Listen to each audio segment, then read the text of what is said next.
झाला कहुआ पिया हिरौआ लागे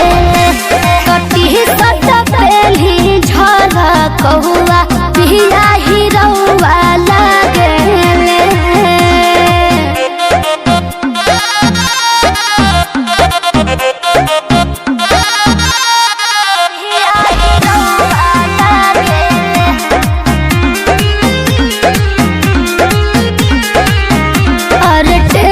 बबरिया झाड़ले सेंट महंगा के देही में महरले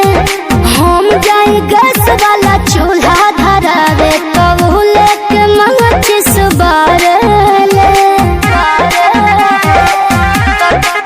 हमारा लोगे हमार खाती बात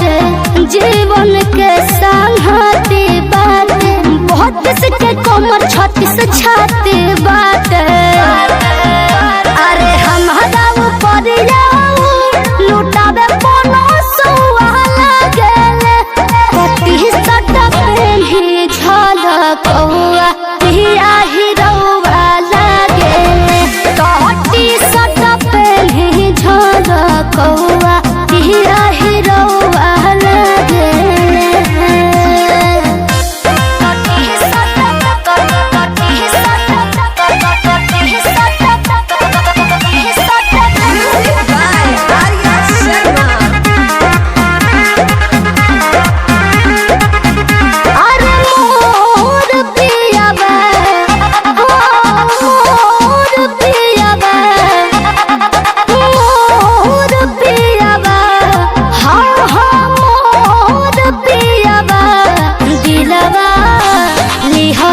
चोराई बनी चोर पियावा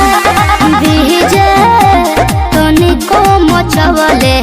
नाही सोर पियावा सूत जाले